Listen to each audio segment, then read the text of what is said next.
അതിശക്തമായ മഴയാണ് സംസ്ഥാനത്ത് പലയിടങ്ങളിലും പെയ്തുകൊണ്ടിരിക്കുന്നത്. പ്രത്യേകിച്ചും ഇന്നലെ തിരുവനന്തപുരത്തൊക്കെ ഇന്നലെ രാത്രി തുടങ്ങിയ മഴ ഈ സമയം വരെ പലയിടങ്ങളിലും ശമിച്ചിട്ടില്ല എന്നതാണ് ഒരു വസ്തുത. ഒരു വലിയ മഴ നമ്മുടെ മുൻപിൽ ഉണ്ടാക്കിയൊരു ദുരന്ത കാഴ്ച ഇതുവരെ നമ്മുടെ മുൻപിൽ നിന്ന് പോയിട്ടില്ല. അതിനിടയിലാണ് വീണ്ടും അടുത്ത മഴ പലയിടങ്ങളിലും ശക്തമായിട്ട് പെയ്തുകൊണ്ടിരിക്കുന്നത്. കാലാവസ്ഥാ മുന്നറിയിപ്പുകൾ വളരെ സൂക്ഷിക്കേണ്ടതുണ്ട്, വളരെ ജാഗ്രതയോടെ പരിശോധിക്കേണ്ടതുണ്ട്. വിജിൻ തിരുവനന്തപുരത്ത് നിന്ന് നമ്മളോടൊപ്പം ചേരുകയാണ്. ഇന്നും സംസ്ഥാനത്ത് അതിശക്തമായ മഴ തുടരുമെന്ന് തന്നെയാണ് മുന്നറിയിപ്പുള്ളത്. നോക്കാം, ഇന്ന് 2 ജില്ലകളിൽ ഓറഞ്ച് അലർട്ട് എന്ന് പറയുമ്പോൾ അതിശക്തമായ മഴയുടെ മുന്നറിയിപ്പാണ്. 10 ജില്ലകളിൽ യെല്ലോ അലർട്ടുമുണ്ട്. Vijin, good morning. Good morning Manu. Vijin, സംസ്ഥാനത്ത് പലയിടങ്ങളിലും അതിശക്തമായ മഴ പെയ്തുകൊണ്ടിരിക്കുന്ന ഒരു സാഹചര്യമാണ്. തിരുവനന്തപുരത്ത് ഇന്ന് നമ്മൾ ഇന്നലെ രാത്രി വൈകി തുടങ്ങിയ മഴയാണ് ഇന്ന് പുലർച്ചെ വരെ ഇപ്പോഴും പലയിടങ്ങളിലും മഴ പെയ്യുന്നു എന്നാണ് മനസ്സിലാക്കാൻ കഴിയുന്നത്. സംസ്ഥാനത്ത് ഉടനീളമുള്ള കാലാവസ്ഥാ മുന്നറിയിപ്പ് ഇന്ന് ഏത് രീതിയിലാണ്? മധ്യ കേരളത്തിൽ 2 ജില്ലകളിലാണ് ഓറഞ്ച് അലർട്ട് പ്രഖ്യാപിച്ചിരിക്കുന്നത്. അത് തൃശ്ശൂരും എറണാകുളത്തുമാണ്. മറ്റ് കണ്ണൂർ, കാസർഗോഡ് ജില്ലകൾ ഒഴികെയുള്ള മുഴുവൻ ജില്ലകളിലും യെല്ലോ അലേർട്ടുമുണ്ട്. അതായത് മഴ ശക്തമായി പെയ്യാനുള്ള സാധ്യതയുള്ള അലേർട്ടാണ് യെല്ലോ അലേർട്ട് എന്ന് പറയുന്നത്. അതിശക്തമായ മഴയ്ക്കുള്ള സാധ്യതയാണ് ഓറഞ്ച് അലേർട്ട്. ഈ 2 അലേർട്ടുകളുമാണ് ഈ ജില്ലകളിൽ ഒക്കെ പ്രഖ്യാപിച്ചിട്ടുള്ളത്.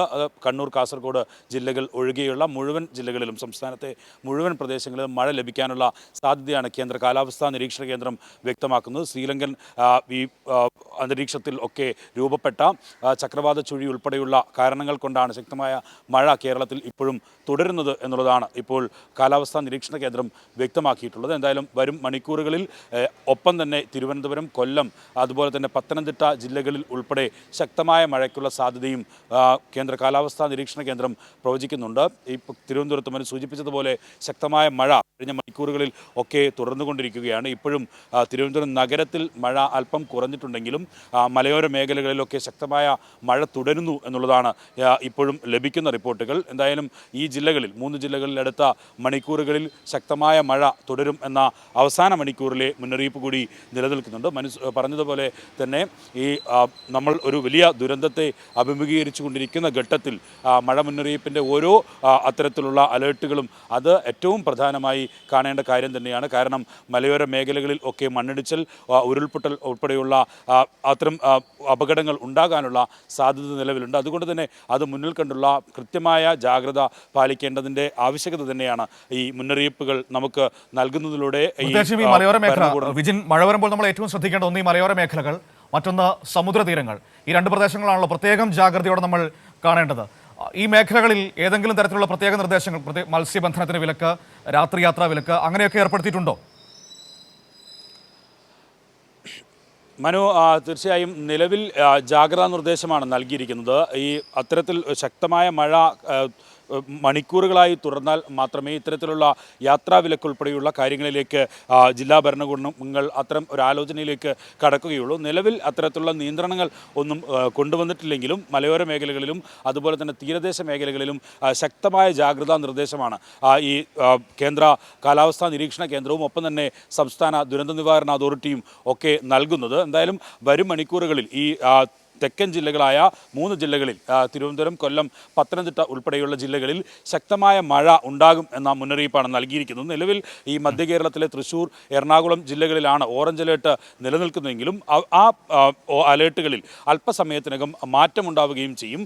നിലവിലുള്ള ആ മുന്നറിയിപ്പ് ഏത് തരത്തിൽ മാറ്റം വരുത്തും എന്നുള്ളത് വരും മണിക്കൂറുകളിലാണ് അറിയാൻ കഴിയുക. എന്തായാലും നിലവിൽ ഈ തൃശ്ശൂർ, എറണാകുളം ജില്ലകളിലാണ് ഓറഞ്ച് അലേർട്ട് നിലനിൽക്കുന്നത്. ഒപ്പം തന്നെ ഈ 10 ജില്ലകളിൽ യെല്ലോ അലേർട്ട് നിലനിൽക്കുന്നു. അതായത് സംസ്ഥാനത്ത് മുഴുവൻ സ്ഥലങ്ങളിലും ശക്തമായ മഴയ്ക്കുള്ള സാധ്യതയാണ് നിലവിൽ പ്രവചിച്ചിരിക്കുന്നത്. അതുകൊണ്ട് തന്നെ കൃത്യമായ മുന്നറിയിപ്പുകൾ പാലിക്കണം എന്ന നിർദ്ദേശമാണ് ഓരോ ജില്ലാ ഭരണകൂടങ്ങളും നൽകുകയും ചെയ്യുന്നത്. ഒപ്പം തന്നെ സംസ്ഥാന ദുരന്ത നിവാരണ അതോറിറ്റിയും ഈ വലിയൊരു അപകടത്തിൻ്റെ പശ്ചാത്തലത്തിൽ ജാഗ്രതാ നിർദ്ദേശം പുറപ്പെടുവിക്കുകയും ഈ പ്രാദേശിക ഭരണകൂടങ്ങൾക്ക് ഉൾപ്പെടെ ശക്തമായ മുന്നറിയിപ്പ് നൽകുകയും ചെയ്തിട്ടുണ്ട്.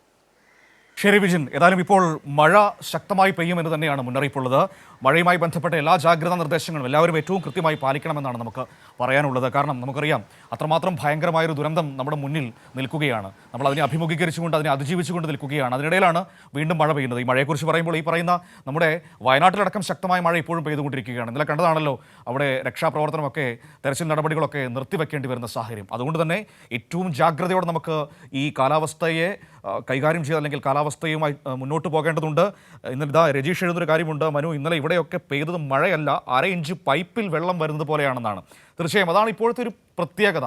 ഈ ചെറിയ സമയം കൊണ്ട് കൂടുതൽ മഴ പെയ്യുക, അതിവർഷം ഉണ്ടാവുക, അതാണ് ഇപ്പോൾ സംഭവിച്ചുകൊണ്ടിരിക്കുന്നത്. വയനാട്ടിലെ വലിയ ദുരന്തത്തിന് കാരണമായതും ഈ അതിതീവ്ര മഴ, ഒരു 1-2 ആഴ്ച കൊണ്ട് പെയ്യേണ്ട മഴ ഒരൊറ്റ ദിവസം കൊണ്ട് പെയ്തിറങ്ങിയതാണ് ആ വലിയ ദുരന്തത്തിന് കാരണമായത്. അതാണ് ഇപ്പോൾ കേരളം നേരിടുന്ന ഏറ്റവും പ്രധാനപ്പെട്ട വെല്ലുവിളികളിലൊന്ന്. മയൂഖ് എഴുതുന്നൊരു കാര്യം, മഴ അവധികൾ ഉണ്ടെങ്കിൽ അല്പം കൂടി നേരത്തെ പ്രഖ്യാപിച്ചാൽ അമ്മമാർക്ക് അല്പം കൂടി ഉറങ്ങാമായിരുന്നു, ടിഫിൻ ഉണ്ടാക്കേണ്ടല്ലോ എന്നാണ് പറയുന്നത്. തീർച്ചയായും അങ്ങനെ ഒരു സാഹചര്യം ഉണ്ടെങ്കിലും യഥാർത്ഥത്തിൽ ഇപ്പോൾ മഴ മുന്നറിയിപ്പുകളൊക്കെ വരുമ്പോൾ പലരുടെയും നെഞ്ചിൽ തീയാണ്. കാരണം നമുക്കറിയാമല്ലോ, നമ്മൾ കുറേ പേരൊക്കെ സുരക്ഷിതമായ സ്ഥലങ്ങളിൽ ജീവിക്കുമ്പോൾ മലയോരങ്ങളിലൊക്കെ താമസിക്കുന്ന മനുഷ്യരെ നമ്മൾ ഓർക്കണം. അവരുടെയൊക്കെ നെഞ്ചിൽ തീയായിരിക്കാം.